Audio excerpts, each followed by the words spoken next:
All right, so finally, we're back in PioSolver. We're going to look at our example here and talk about the context of blending.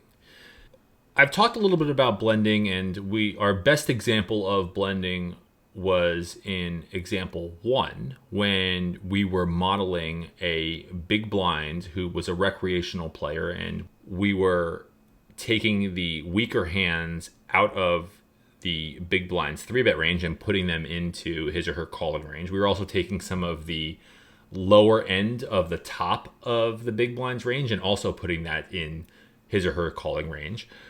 Let's start with looking at this in position button player. And as I also mentioned here from example 2, when we are looking at equilibrium ranges and start with an equilibrium range as a baseline, particularly when we're looking at things from a professional player's standpoint, we kind of already have the blending done for us here. So let's say I were to start with a standard set of ranges like upswing. Well, in that case, I would have a bunch of pure combinations here where maybe I do want to start blending around the edges, where maybe I want to kind of take some of the better hands in range and lower the frequency, or take some of the hands that might not be in range or may have been put in the 3-bet range and then kind of adding a small portion of those into a defense range here from the button's perspective.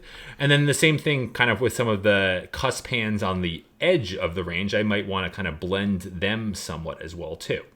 But that blending is kind of already done for us from an equilibrium standpoint here. As you can kind of see, there are some of these really weak offsuit Broadway hands, some of the hands that are kind of these weak King X suited hands, or kind of some of these weaker hands that are on the cusp. They're not all in this range. And the reason they're not all in this range is because some of them are folds and some of them are calls. There's some type of blending that has taken place to account for that. There's also some level of gradients here, right? So we can kind of remember that gradients of how we didn't just go straight from 3-betting everything to 3-betting nothing. In this case here, we are 3-betting all of our aces and kings from the button's perspective, but when you start getting into queens, they're calling most of the time here. When you get to jacks, they're calling even more so. Tens, they're even more so. Nines, even more so, right? So like there's some gradient that takes place in here that accounts for the fact that as hands get lower and lower, they're going to be included at a greater frequency in this calling range. So the blending is really kind of already done for us from the button's perspective.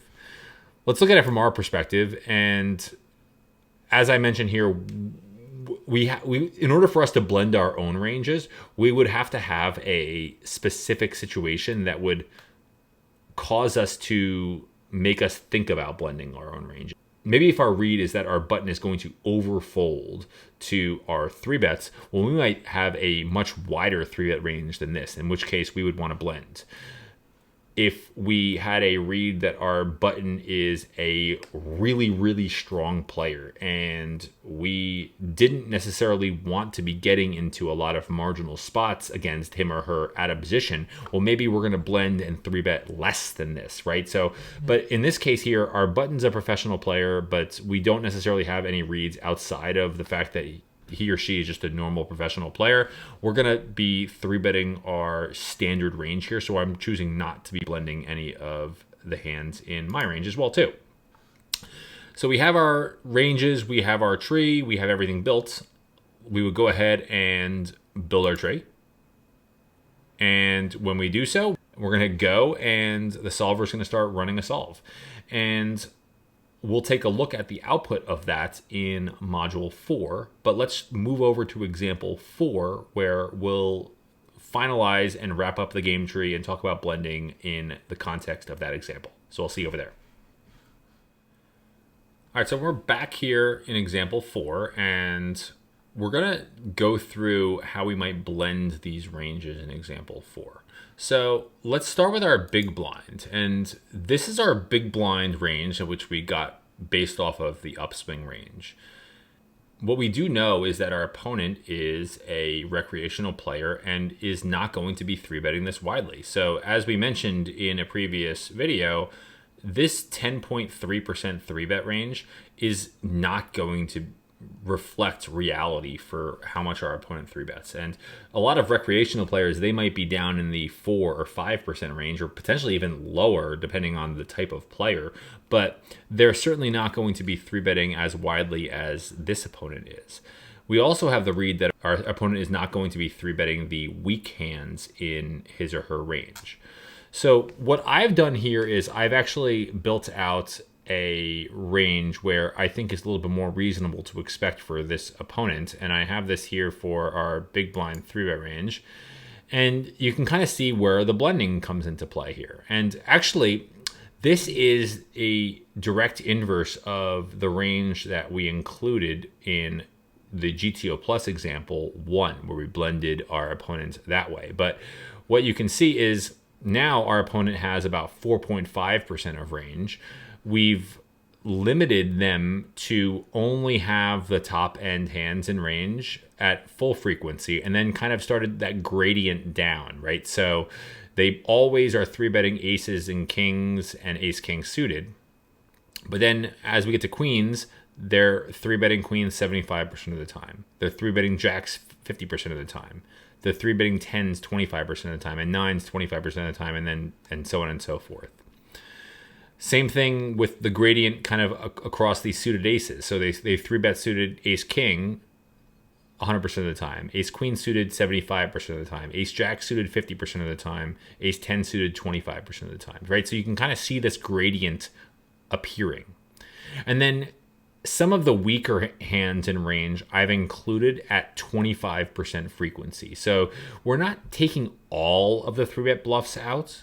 I do want to make sure that we account for some of those hands in range, but we've discounted them heavily, as well as ace 5 suited here too. So now this range is a much, much, much tighter range. It's a much more top end dense range, but our blending here kind of really helps us more accurately fix what we think our opponent's range might be. So we can hit OK and we can kind of see how that shifts. Now let's look at our own range. And again, as I mentioned, when we're playing against this really super top end range, we're going to have to shed some hands in our own range here too. So what I've done here is I've actually kind of blended my own range here by, you see we start here with 21.57% of hands, so 286 combos. We now shift down to 227 combos, or 17% of hands. And you can kind of see the hands that I've chosen to kind of blend, right? So I've taken some of the hands that I would normally call at full frequency, and I've either removed some of them out of range. So hands like 5-3 suited, right? Like that was in range. King 5 suited, King 4 suited. Now they're not in range anymore.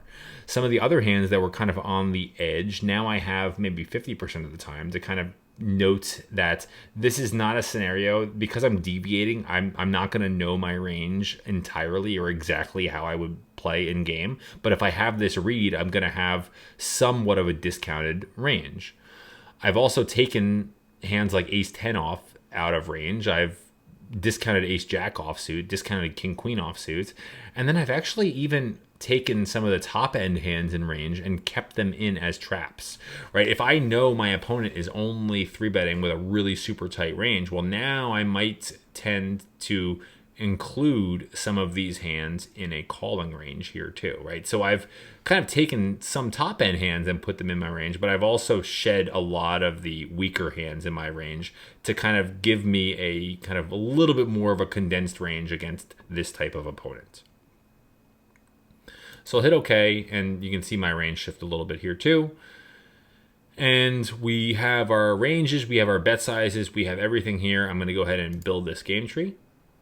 And I'll hit go to actually run the solver. And when we come back to this example in module 4, we are going to look at the outputs. But that actually wraps up all of the videos in module 3. So the next time I see you, we're going to jump into module 4, where we start talking about looking at the outputs.